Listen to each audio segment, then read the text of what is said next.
ಇನ್ನು ಕರಾವಳಿ ಭಾಗದಲ್ಲಿ ಸುರಿತಾ ಇರುವಂತಹ ಮಳೆಗೆ ಕಾರವಾರ, ಕುಮಟಾ, ಹೊನ್ನಾವರ ಅಕ್ಷರಶಃ ನಲುಗಿ ಹೋಗಿದೆ. ಇದೀಗ ಮಳೆ ಅಬ್ಬರಕ್ಕೆ ಜಲಾಶಯ ತುಂಬಿದ್ರೆ ಮಳೆ ನೀರಿನಲ್ಲಿ ಸಿಗಾಕೊಂಡ ಸುಮಾರು 60ಕ್ಕಿಂತಲೂ ಹೆಚ್ಚಿನ ಜನರನ್ನ ಎನ್ಡಿಆರ್ಎಫ್ ಟೀಮ್ ರಕ್ಷಣೆ ಮಾಡಿದೆ. ಇದಕ್ಕೆ ಸಂಬಂಧಪಟ್ಟಂತೆ ಒಂದು ರಿಪೋರ್ಟ್ ಇದೆ, ನೋಡ್ತಾ ಹೋಗೋಣ. ಮುಂಗಾರು ಆರ್ಭಟಕ್ಕೆ ನಲುಗಿದ ಕರಾವಳಿ, ಕುಮಟಾ, ಹೊನ್ನಾವರ ಭಾಗದಲ್ಲಿ ಪ್ರವಾಹ.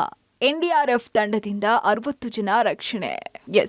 ಮಳೆ ಅಬ್ಬರಕ್ಕೆ ಎಲ್ಲಿ ನೋಡಿದ್ರೂ ನೀರು. ಮತ್ತೊಂದು ಕಡೆ ನೀರಿನಲ್ಲಿ ಸಿಲುಕಿದ ಜನರನ್ನ ಎನ್ಡಿಆರ್ಎಫ್ ಸಿಬ್ಬಂದಿ ರಕ್ಷಣೆ ಮಾಡ್ತಾ ಇರೋದು. ಹೌದು, ಈ ದೃಶ್ಯ ಕಂಡು ಬಂದಿದ್ದು ಉತ್ತರ ಕನ್ನಡ ಜಿಲ್ಲೆಯಲ್ಲಿ. ಹೊನ್ನಾವರ ಭಾಗದಲ್ಲಿ ಶರಾವತಿ ಹಾಗೂ ಗುಂಡಬಾಳ ನದಿಗೆ ಹೆಚ್ಚಿನ ನೀರು ಹರಿದು ಬರ್ತಾ ಇದೆ. ಹೊನ್ನಾವರ ತಾಲೂಕಿನ ಕಡತೋಕ ಗ್ರಾಮ ಜಲಾವೃತ ಆಗಿದೆ.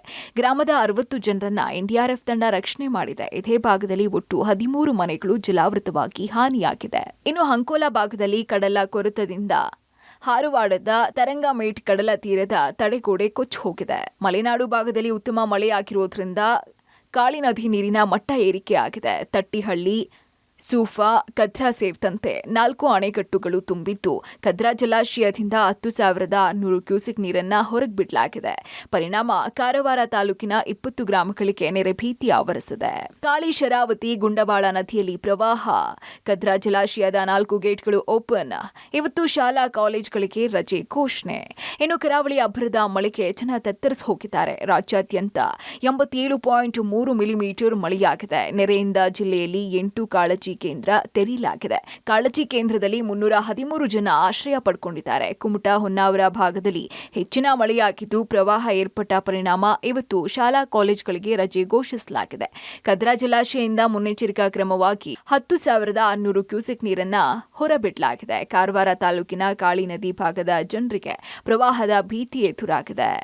ಉತ್ತರ ಕನ್ನಡ ಜಿಲ್ಲೆಯ ಕರಾವಳಿ ಭಾಗದಲ್ಲಿ ಅಬ್ಬರದ ಮಳೆ ಸುರಿತಾ ಇದೆ. ಜೊತೆಗೆ ಆ ಕಾರವಾರ ಭಾಗದಲ್ಲೂ ಹೆಚ್ಚಿನ ಮಳೆ ಆದ್ದರಿಂದ ಕದ್ರಾ ಜಲಾಶಯದಿಂದ ಈಗ ನೀರು ಬಿಟ್ಟಿರುವಂಥದ್ದು. ನಾವಿವತ್ತು ಕದ್ರಾ ಜಲಾಶಯ ಭಾಗದಲ್ಲಿದ್ದೀವಿ.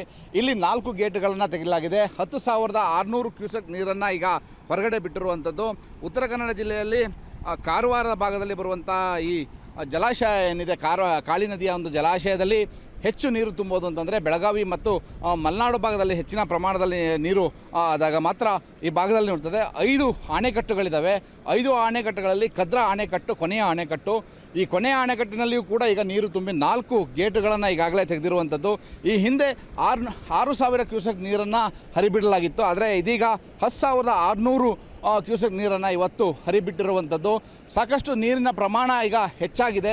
ಅಣೆಕಟ್ಟಿನಲ್ಲಿ ಈ ಅಣೆಕಟ್ಟುಗಳಲ್ಲಿ ವಿದ್ಯುತ್ತನ್ನು ಉತ್ಪಾದನೆ ಮಾಡುವಂಥ ಅಣೆಕಟ್ಟು. ಕುಡಿಯುವ ನೀರಿಗಾಗಲಿ ಅಥವಾ ಬೇರೆ ವ್ಯವಸಾಯಕ್ಕೆ ಸಂಬಂಧಪಟ್ಟ ಹಾಗೆ ಯಾವುದೂ ಕೂಡ ಚಟುವಟಿಕೆಗೆ ಈ ನೀರನ್ನು ಬಳಸೋದಿಲ್ಲ.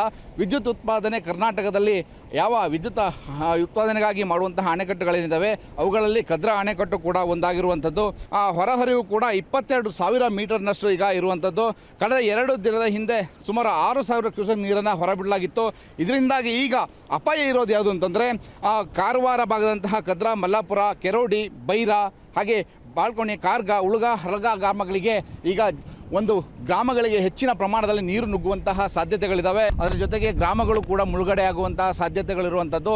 ಹಾಗಾಗಿಯೇ ಈಗಾಗಲೇ 4 ಗೇಟನ್ನು ಪ್ರಾಥಮಿಕವಾಗಿ ಈಗ ತೆರೆದಿರುವಂಥದ್ದು. ನೀವು ನೋಡ್ಬೋದು, ಕಾರವಾರ ಕದ್ರಾ ಭಾಗಕ್ಕೆ ಹೋಗುವಂತಹ ರಸ್ತೆ ಈಗ ಜಲಾವೃತವಾಗಿರುವಂಥದ್ದು. 2019ರಲ್ಲಿ ಕದ್ರಾ ಜಲಾಶಯದಲ್ಲಿ ನೀರನ್ನು ಶೇಖರಣೆ ಮಾಡಿ ಇಟ್ಕೊಂಡಿದ್ರು. ಯಾಕಂದರೆ ವಿದ್ಯುತ್ ಉತ್ಪಾದನೆ ಮಾಡಲಿಕ್ಕೆ ಈ 5 ಅಣೆಕಟ್ಟುಗಳು ಕೂಡ ಪ್ರಮುಖವಾಗಿರುತ್ತದೆ. ಇಂಥದ್ರಲ್ಲಿ ನೀರನ್ನು ಹೆಚ್ಚು ಶೇಖರಣೆ ಮಾಡಿಟ್ಕೊಂಡಿದ್ದು. ಒಂದೇ ಸಲ ಹೆಚ್ಚಿನ ಪ್ರಮಾಣದಲ್ಲಿ ಮಳೆ ಬಂದಾಗ ಈ ಭಾಗದಲ್ಲಿ ಅಣೆಕಟ್ಟಿನಿಂದ ನೀರನ್ನು ಬಿಟ್ಟಿದ್ರು. ಆಗ ಸುಮಾರು 40ಕ್ಕೂ ಹೆಚ್ಚು ಗ್ರಾಮಗಳು ಸಂಪೂರ್ಣವಾಗಿ ಜಲಾವೃತವಾಗಿದ್ದರು.